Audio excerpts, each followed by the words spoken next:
Hello and welcome to another episode of Virtual Legality. I'm your host, Richard Hoeg, managing member of the Hoeg Law business law firm of Northville, Michigan. And today we're going to talk about the motherlode of corporate messaging here from Sony. If you aren't sick of hearing about them, I don't blame you. This year has been nothing if not a Sony parade of statements, messaging, missteps, steps in various directions.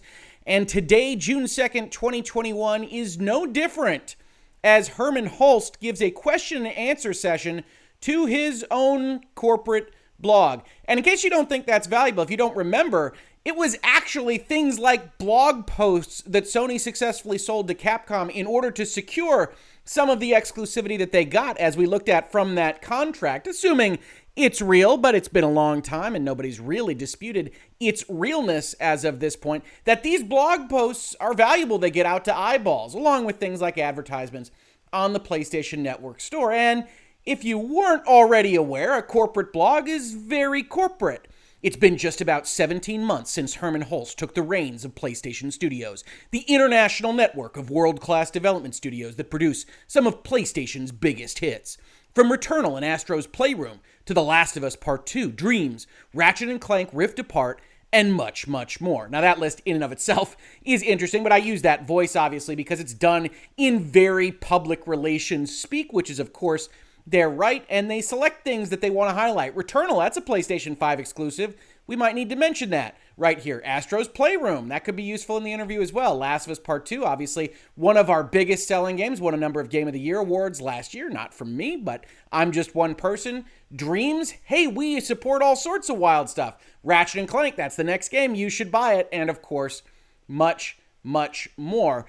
But I didn't make this video just to talk about introductory paragraphs and how the PlayStation blog operates. No, I made this video to talk about significantly more. So let's dive into what Mr. Hulst has to say. Now, I want to say, I will of course link this in the description to the video. You should check it out. He says quite a lot. It is, of course, vetted as we would expect it would be in this space for corporate speak, from lawyers, from public relations people, whatever it might be. But you do see references that are designed to get a rise out of you, gamer fan, PlayStation fan, where he references things like partnerships with Kojima Productions and From Software, in case you like that Bloodborne game or Death Stranding or Metal Gear, whatever it might be. He also mentions that we have 25 titles in development. Almost half of these are new IP. The other half, they're titles that are set in franchises that PlayStation fans already know and love. So it's quite a lot. Now, why is he mentioning all this intellectual property stuff? Well, if you don't remember, if you're new to Virtual Legality, Sony had a number of weird statements and weird news items that talked about whether or not Sony and their behind-the-scenes players were emphasizing only blockbusters. We're moving away from some of the stuff that made the PlayStation brand special in the past. I made a video here with a thumbnail called Sony's Glory Days Gone, because the premise of parts of the Bloomberg article that talked about this story were about how Ben Studios didn't get a Days Gone sequel approved, how people left that studio, and other things related to it, which helped us to arrive at things like Sony. We made the wrong decision about PlayStation 3 store and PlayStation Vita and things like that. And it all kind of snowballed into a series of stories that didn't show Sony in a great light. Ultimately, not horrible things, not apocalyptic things for the brand, but not a great light. And so you see in this June 2nd interview, this blog post, an attempt to kind of reconcile those things, to rehabilitate Sony's image on these points. New IP is incredibly important to us. New IP is the lifeblood of gaming. Okay, great, Herman. What else do you have to say? But, okay, new IP is just one aspect of our strategy. Okay? Ultimately, I want PlayStation Studios to be fiercely daring to take risks. I want us to continue to embrace the legacy of PlayStation, pushing the boundaries of gaming, keep making games that matter. Games that probably wouldn't have been made anywhere else. Now, as someone that knows a little bit about intellectual property, I would say anything that is owned by Sony and PlayStation brand companies probably won't be made anywhere else, because to do so would be illegal. But if we actually pare this down in terms of messaging, it's almost jumping across different topics in a way that doesn't make any sense. So we have this story from the past where they say, Sony, you aren't going to be focusing on making new things. You're going to only focus on blockbusters. You're going to rely on all of this tentpole stuff. And we want to ask you about that because we want you to rehabilitate your image. New IP is important to us, but it's just one aspect of our strategy. Ultimately, I want PlayStation Studios to be fiercely daring and to take risks, because nothing says risk-taking like saying it's separate from new intellectual property. Here, Mr. Hulst appears to be referring to fiercely daring and risk-taking as embracing the legacy of PlayStation. That's the thing that immediately comes after his statement. So this reads as, sure, new IP is important, but I want to be risk-taking by making things an old IP. And hey, maybe that works for you, maybe it doesn't, but it's a really odd answer, and it's not a great deflection from what appears to be a new Sony talking point of thrusting into older legacy items and less exploration of new things. Now, he does say we're working on 25 games, 12 of which are new IP, or half, I believe, is what he says. And he then tries to rectify the Ben Studio situation and says, hey, and Ben Studio is working on a very exciting new IP that they're very, very passionate about. They're building on the deep open world systems that they developed with Days Gone, which it turns out a number of you actually like. Sorry about that. So I'm really happy for Ben Studio. So we got that story out in the news. Here's where I answer it and say, hey, Bend is great. Everybody's happy at Bend. They're making something new. I love new IP, but also I really like our legacy and we should make those things. And apparently that's daring of me to do. And you start to get an image of PlayStation kind of answering questions a little bit strangely. That's not going to stop as part of this interview set. How have teams been able to cope with the pandemic, et cetera, et cetera? And here where we get some of the rubber hitting the road. So we have currently 2 very big, very narrative-driven games in development. Horizon Forbidden West and the next God of War. These are their 2 tentpole games. This is their Uncharted or their Last of Us or whatever else you want to frame out as your big Sony releases. They are currently specifically naming 2 of those. 25 games in development. A number of those are going to be small. A number of them are going to be live services. This is the single-player, narrative-driven games that maybe don't make the best return on investment for Sony, but turn heads, get the media to look at them, get people invested in the Sony PlayStation brand. There are 2 of them, Horizon Forbidden West and the next God of War. Now, going into this interview, we knew that the sequel to Horizon Zero Dawn, Horizon Forbidden West, was going to be cross-generational. And this came up under some scrutiny because Sony had said some things about cross-generational availability, which we will be talking about as part of this video, but it was cross-generational. We had heard next to nothing about God of War, which is one of the reasons why them putting a 2021 date on the original teaser trailer was met with a certain amount of skepticism here in the Hoeg Law offices and certainly elsewhere on the internet. And it is no surprise that in the very next paragraph, Mr. Hulst says, and for God of War, the project started a little later, so we've made the decision to push that game out to next year. Now, if we go back a little bit, we also see Sony isn't actually committing to releasing Horizon this year at all. It's not quite certain that we can hit the holiday season, and we're working as hard as we can to confirm that to you as soon as we can.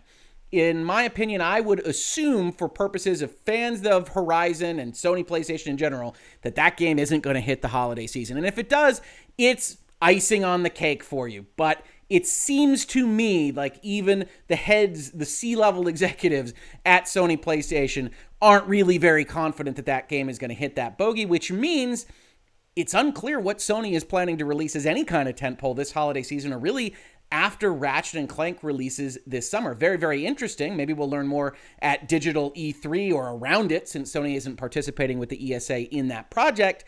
But right now, we don't have anything to go on. So we have a God of War that was announced for 2021. Please get excited about the PlayStation 5 not releasing in 2021. We have a same game with Horizon Forbidden West saying, please get excited for the PlayStation 5. Also, we're going to release it on the PlayStation 4. Also, we're not sure it's going to be 2021.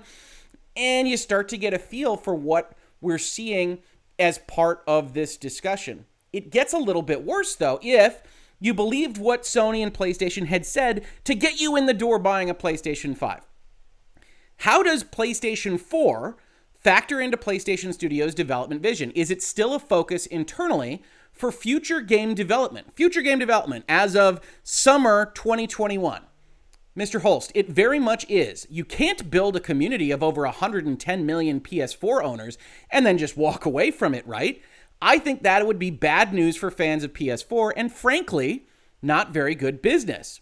Where it makes sense to develop a title for both PlayStation 4 and PlayStation 5, for Horizon Forbidden West, the next God of War, which they refuse to call Ragnarok for reasons that I don't understand, and Gran Turismo 7 will continue looking at that. Now, we parse language here in Virtual Legality, so we can't be entirely certain that he's saying that those games are going to be cross-generational, but it certainly sounds like they are, and there's some oddballs there. First of all, they're basically the biggest tentpole games that PlayStation has. Horizon Forbidden West and God of War were just called out as the two big, very narrative-driven games in development by Herman Hulst. So they are their big tentpole releases. They are now saying they aren't going to be exclusive to PlayStation 5. That means they're not going to be specifically taking advantage of any kind of PlayStation 5 architecture or features. They might add certain bells and whistles. I know folks will say, hey, you're still going to get certain things out of the PlayStation 5. You're probably going to get double the frame rate. That's what cross-generation stuff has done so far. And hey, I love 60 frames per second, but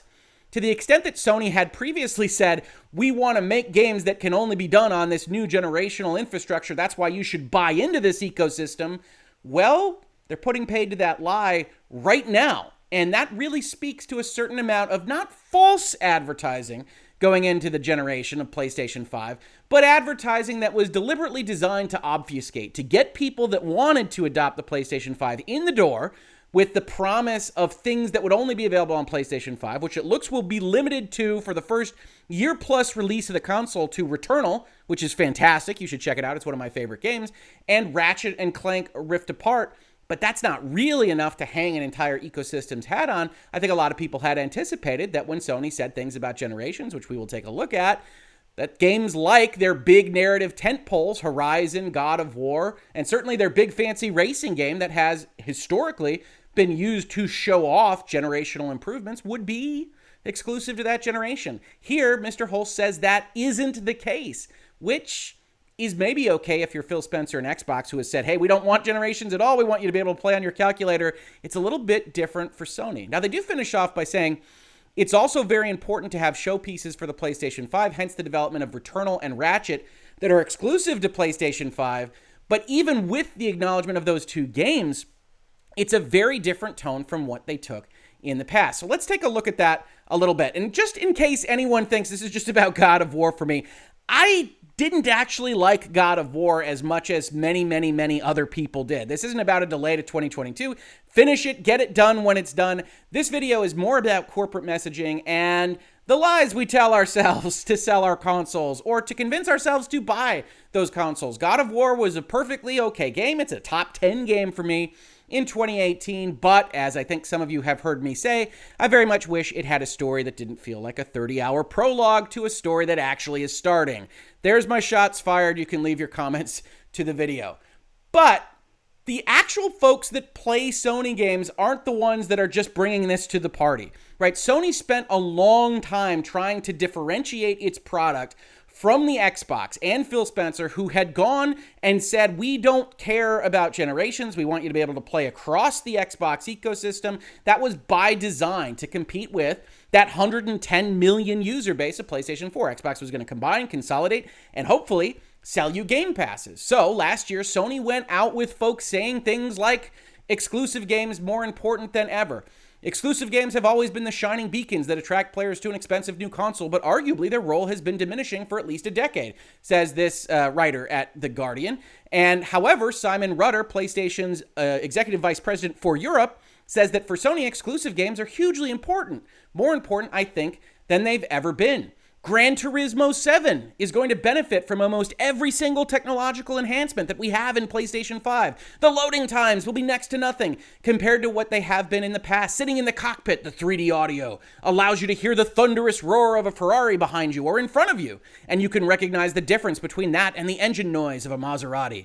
Driving the car using the DualSense controller, you'll have a different feeling in your hands from the smooth, undulating tarmac of a racetrack compared to the gritty sensation on a gravel track. Pressing a soft accelerator will feel very different than pressing on a stiff brake pedal or gear pedal. Now, it should be noted that all of that can still happen in the PlayStation 5 version, particularly if it's being built for PlayStation 5 as an exclusive originally, but certain resources will have to go to making it function on the PlayStation 4, and not just the PlayStation 4 Pro, but in fact the PlayStation 4 that came out in 2013. And as we saw with Cyberpunk's release that tried to straddle this line, where effectively their game could only run on next generation consoles while they sold it on old generation consoles and got into a fair bit of trouble with Sony for doing so, you can't make that mistake if you're Sony. You can't have a first party go out there and effectively cyberpunk the release. Maybe that'll become a verb in the future.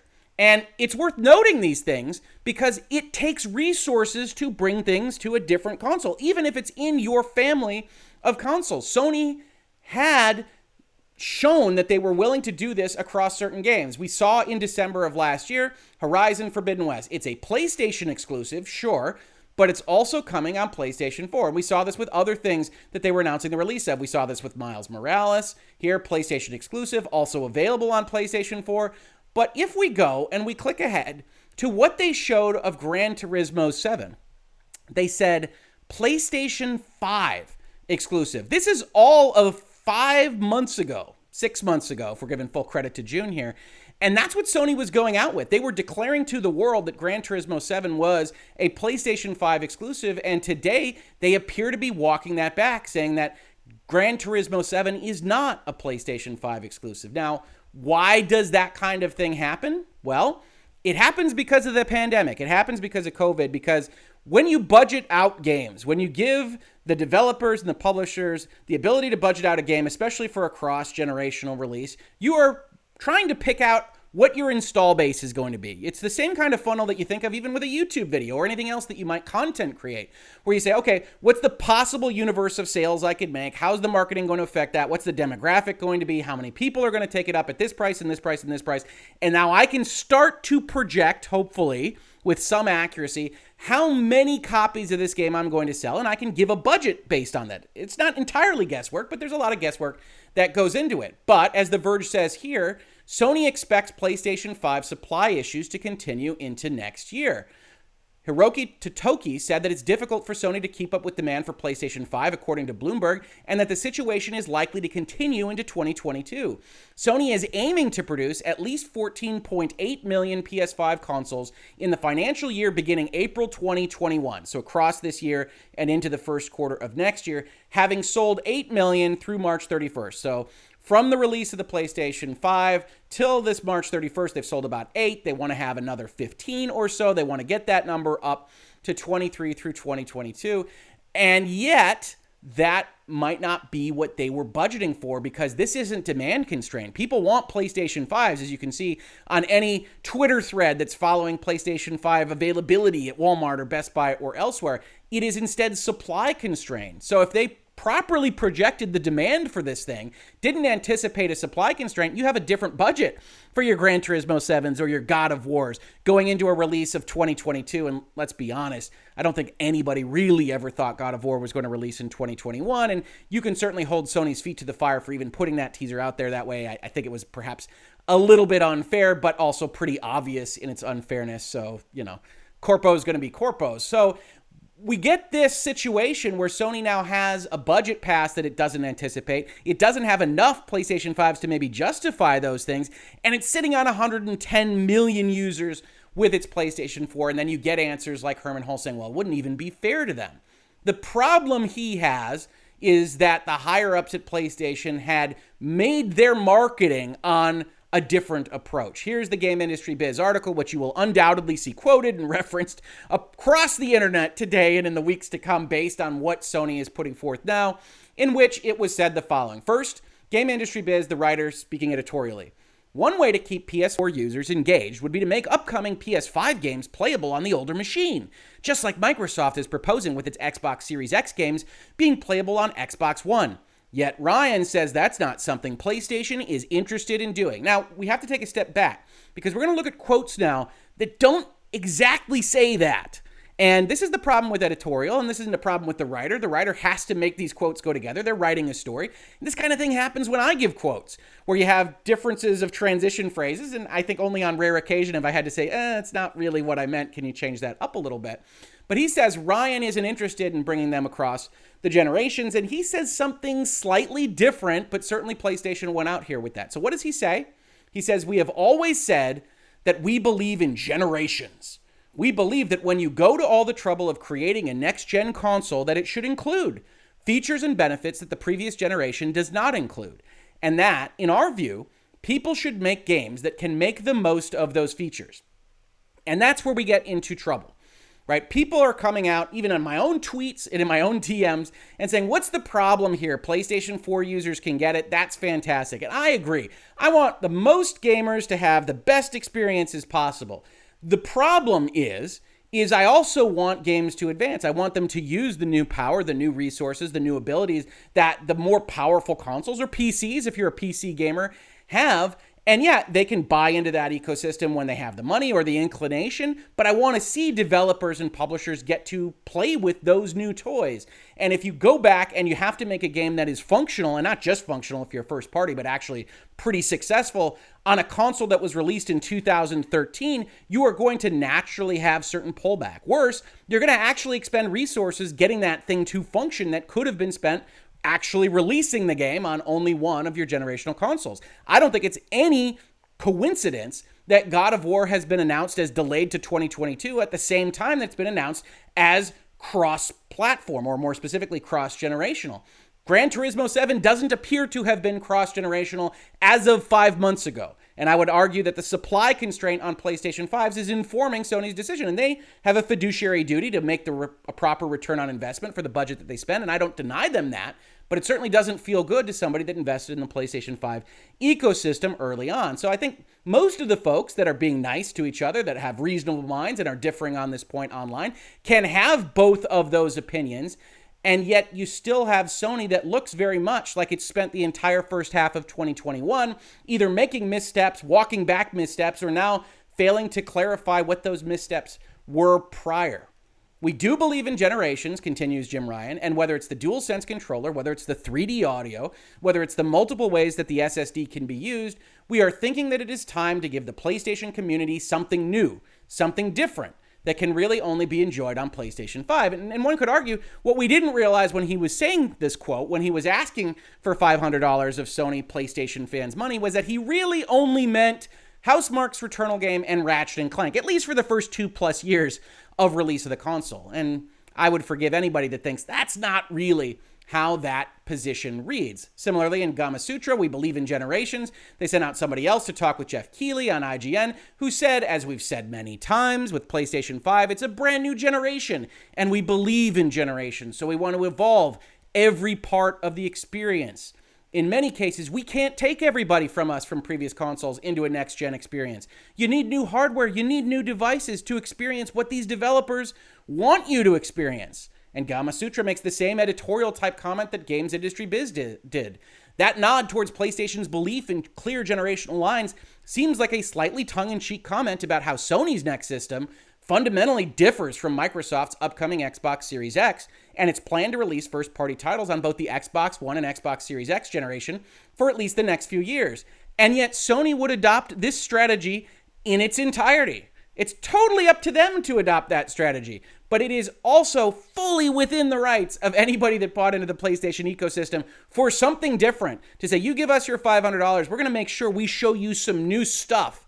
And now that new stuff, if it comes ever, doesn't appear to be coming very soon from at least PlayStation's big tentpole releases. Look, if you're the biggest Ratchet & Clank fan in the world, more power to you. I hope Rift Apart is just the best game ever. But to my eye, it looks like a Ratchet & Clank game. Yep, I can see they do some warping stuff. It still looks like the similar games that we've played in the past. I will undoubtedly enjoy it. And I love Returnal. But Returnal basically could have been made on any system, in my opinion. It's really down to exactly how interactive the gameplay space is, and Housemarque is basically the best arcade game makers that we have in 2021, and they showed that off with that release. So yes, I'm glad it's PlayStation 5 game. It feels like it could have been really any generation game with slightly modified graphics, which leads us back to PlayStation. They just continue to make interesting statements. How does PC fit into the worldview of PlayStation Studios? I want to emphasize that PlayStation will remain the best place to play our PlayStation Studio titles at launch. So I've highlighted at launch there because essentially what this statement is we're going to bring a lot of stuff to PC, but note, we brought Days Gone 2 years later. It's about 2 years after the PS4 release. So we're going to give ourselves a window, and if you want to play it earlier, you should buy a PlayStation. But we also can't promise you that that PlayStation box will do anything particularly special with it because we're also going to make it interact with a system that we sold 8 years ago. Also, with respect to Japanese studios, if you haven't been following this, Sony has been consolidating, has been eliminating a lot of its Japanese talent. And so it got the question, hey, do you feel that from the PlayStation Studios perspective that Japan is still a big focus for development? And this answer is, again, this kind of corporate eliding that I think strikes a lot of people as sleazy. I'm a little bit more generous about it because I see it so often. And you're trying to avoid answering the question directly because your history is that you have closed these places. You have separated philosophically and business-wise from your Japanese origins at PlayStation. And yet you have Herman Hulst here say, hey, it struck me how much Japanese influence there was in the games we showcased at our PlayStation 5 showcase event from last year. And I say to myself, really? I don't really remember a lot of Japanese influence. What is he referring to? You get a couple paragraphs down and you see what he's referring to. Polyphony Digital is such an important part of the PlayStation family, making the best driving simulation games in the world. Now, Polyphony is great. Gran Turismo is great. I don't usually think of Gran Turismo as adding a particularly Japanese flavor, certainly not from the historical perspective of what PlayStation and PlayStation Studios used to be. He also references we're building Team Asobi in Tokyo, a world-class studio that are developing a franchise for all ages with global appeal. That's Astrobot. And don't sleep on Astrobot. Astrobot is fantastic. You saw them actually reference the Astrobot Playroom in the opening sentence, and that's great news that they're actually looking at a product they have and saying, wow, that's fantastic, and making a game based around it and not just putting that team on Warzone. I'm looking at you, Toys for Bob and Activision. But that isn't really what PlayStation used to be. It's one component of it. It's far removed from the Puppeteer days or whatever else. You can go back further than PlayStation 3. PlayStation 4 or 2 might have been its heyday. But right now we get an answer that says, hey, I was struck by how much Japanese influence there were. We saw Astrobot and there's a team making a racing game. Okay. And then he tries to say, also, we continue to maintain and build partnerships through our external development team. We don't need the Japanese studios ourselves. We're still going to have those Japanese relationships. And if you're like me and have found yourself with a history of video games that loves Japanese role-playing games, that loves Japanese output of video games, for whatever reason, I look at the current setup and see that Japanese flavor is massively reduced, especially with first parties like PlayStation and those relationships. And so this reads as a little bit disingenuous, although it is undoubtedly true. He sees Polyphony Digital, he sees Team Asobi, and he says, that's okay. And then the final question they leave is, have we seen the last of Astrobot? He says, I hope not. And yeah, Astrobot is hit in 4 different places, I think, in this particular interview. So yes, they are planning an Astrobot game. That is fantastic news for everybody because Astrobot is great, Team Asobi is awesome.